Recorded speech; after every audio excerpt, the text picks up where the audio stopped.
What's going on, folks? So on this YouTube channel, I'm not just going to be covering my company, LeadNav. I'm going to be branching off and covering things, all things GPS, all things off the grid. And this is kind of, might not interest all of you, but some of you it might. You boaters, fishermen, it probably will. I got a new Minn Kota Terrova installed on my boat. It took me about 14 days. But I'm going to be covering kind of the GPS capabilities and the bonus of having this thing on board. We're going to be covering the GPS lock on it, the anchor lock, and just basic trolling with it. So if you're interested in it, stick around. If not, later.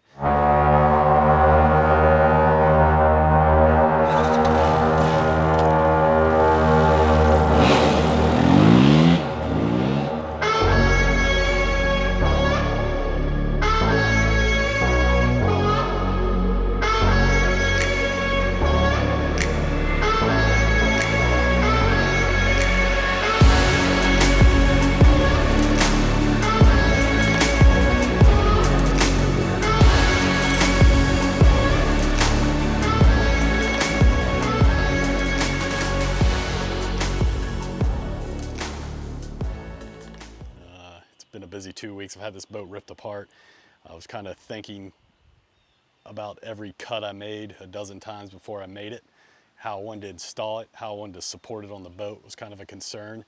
I do go offshore in this boat, this little boat, so I didn't want it to rip off the front. This is a Key West 219, so it's not built up top on the top deck like a Carolina skiff or a true hardcore fishing boat. So I had to take some precautions, and I think I got it dialed in pretty well. And I'm going to go out and test it today and take you along with me. So you can see, got everything mounted up. I put a rod holder in the front of my boat to basically hold a ram ball. You can get these, I'll put them in the link below. But I drop a ram ball in there and the rod holder, tighten it up, and put a long arm, a 9-inch long arm on there with another ram ball in the shaft of the trolling motor. And this is really just to stabilize it because, again, I do go offshore in this boat quite a bit. And my fear is having a 30-some pound motor hanging off the front of the boat on this thinner top deck. And you can see how thin this, it's not like a Carolina skiff up top here. So my big concern getting this trolling motor was it hanging off the front. A lot of people remove this front cleat and put it up there. I didn't want to do that. I use that front cleat quite a bit. So I found this company, Shuttle Slide. It's a manufacturer down in Florida, and they sell this slide system that allows you to move the trolling motor back over to the hull of the boat to bring that weight off the nose a little bit farther back. So again, I'm hoping it puts less stress on this top deck. I do anticipate some spider cracking on the gel coat up top. If I have to, I'll add an additional piece of starboard up top, maybe cut it to fit. If I start to see that spider cracking, I'll pull that slide mount off and put that down to hopefully spread the surface area out a little bit and prevent that. But all in all, it's mounted pretty well. It has a backing plate under the deck, aluminum backing plate, and it's locked on pretty good. And being able to bring it back over the off the bow is huge for this type of boat, so we don't break the nose off of this thing.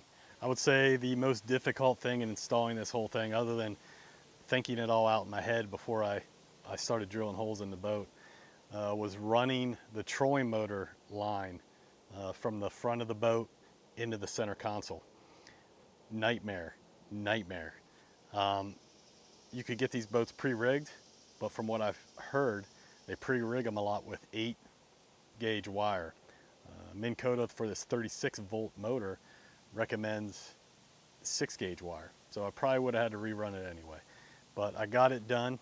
I actually went from the front down the sidewall, and there's a speaker that I was able to remove and fish the wire then under the boat to the rear of the boat.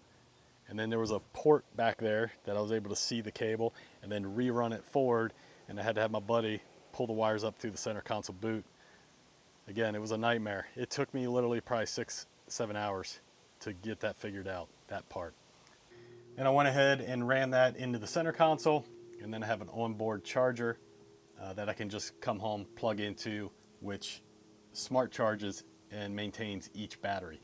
I ended up putting Optima 31Ms in here, marine batteries. Pretty much the biggest marine battery they got. I had to make 36 volts, so you need 3 batteries. And let's just say I have probably enough juice to take me out to the Gulf Stream and back if I want to use the Troy motor, or if my motor breaks down, I can get back. Plenty of juice in this little boat. I went with the 36 volt trolling motor over the 24, and that was a recommendation off of Key West for this boat. This is only a 22 footer, and it's a really light boat compared to a heavier offshore fishing boat.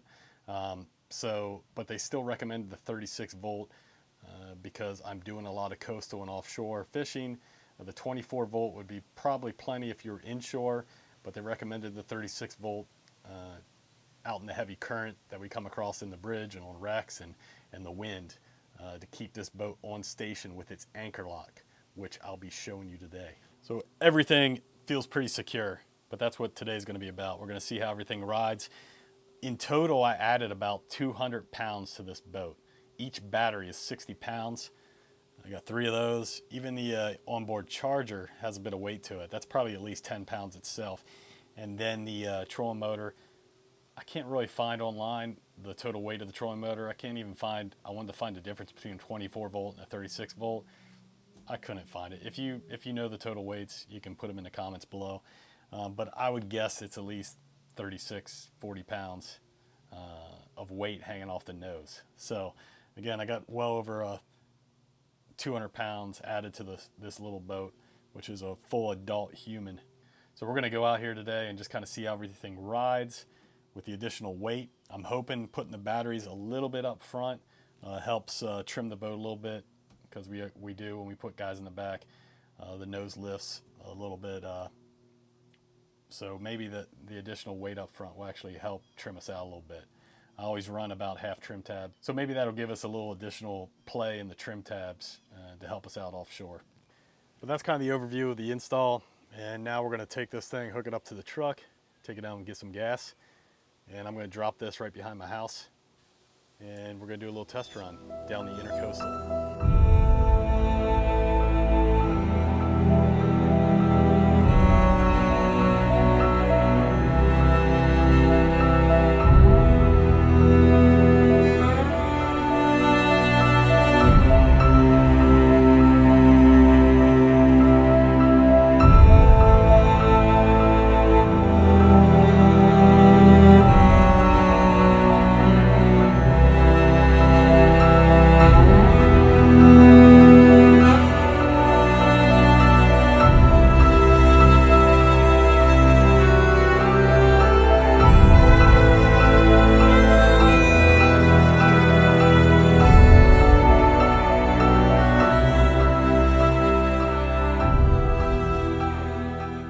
Alright, so everything's pretty secure. It did not rip off the front of my boat. It's not too bad out here though right now. It's actually pretty calm. Got a nice window, so we're out here in the middle of the bay. In some of this wind, I'm just going to drop the motor, troll around a little bit, and then we'll try the anchor lock.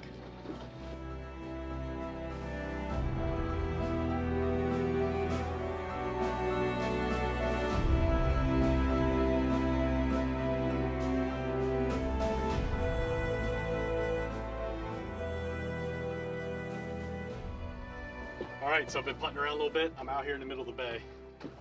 I have probably the most wind I'm going to find today out here. It is pretty windy. I can definitely see that. I'm thankful I got the 36 volt, the 112 pound thrust versus the 80 pound, the 24 volt. You can see I just hit the anchor lock button on the remote, and she's doing her thing, and she's keeping us in place out here in the middle of the bay. So that's the main reason I got this thing, to be able to find structure, underwater, on our side scan and everything else, find the fish, and then lock us right on that position so we can drop baits down. So anchor lock is working pretty well. You can see up here, I'll show you a little close-up of this. I don't know if you can see it too well on the camera with the glare, but I have a track on lead nav recording, and we haven't moved at all. I mean, we're dead. We're sitting dead still out here in the wind. Pretty cool. It's also a big deal when I'm out here by myself fishing, without somebody else controlling the boat. Having that be able to lock and not having to rely on the anchor, dropping an anchor by yourself, especially offshore. It actually gets pretty dangerous up there on the nose of the boat trying to deploy and stow an anchor out in the middle of the ocean. So having this will be nice for that. So that's it, folks. Hope you liked that video. If you do, please like, subscribe, and comment and all that good stuff on this new channel. I'm branching out a little bit. Again, I wanted to keep these first couple videos away from my own company, LeadNav, and kind of spread out into other things, other GPS capabilities, and for fishing, boating, and off-roading. So we can talk about some other capabilities out there that we use besides LeadNav. So the Minn Kota, my thoughts on it, after messing around with it, it's freaking awesome. I've been wanting one of these for a long time. It definitely gives you a lot more options for fishing structure, bridges, coastline, inland, locking on the wrecks, not having to use the anchor. And when I'm out here by myself, it's another person in the boat basically. So the downside is I had to wait like 7 weeks to get this thing. Like everything else, we get everything from China. And in our current state of our country, this thing is on like a 2-month waiting list to even find one. The other downside I've heard is, I mean, Minn Kota pretty much has a monopoly on the trolling motor business. So if it breaks, you gotta wait for somebody locally to repair it, and that could take weeks. So I've seen a lot of nightmare stories about these things breaking. I've seen guides using these that they've had one motor break down 3 times in 1 year. Again, that's what you get when somebody has a monopoly on the product, and there's no real competition with them. So you got to deal with that. But all in all, it's a badass capability, and I'm glad I finally got it installed. And you can see we're still sitting out here dead still with the anchor lock on in the middle of the bay, in the wind, in the current. And the thing is just keeping us on station while I'm not paying attention so I don't run into anything. That's it, folks. Thanks for watching. Again, if you like this channel, like this video, like me branching out a little bit outside of LeadNav, like, comment, subscribe, all that good stuff. Tell your friends, and I'll keep making them. Later.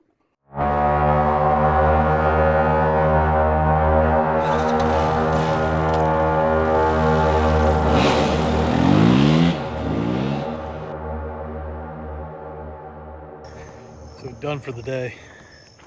I messed around with the trolling motor, ended up picking up my boys from grandma's house. So did more trolling with the trolling motor along the coast with the heading sensor, which you can adjust left, right. The anchoring, you know, you can bump by feet, 5 feet forward, 10 feet forward, 20 feet forward, and left, right, and all that good stuff. Pretty cool. I'll play around with it more, but pretty happy with it so far. I gotta get the boat out of the water before it gets dark.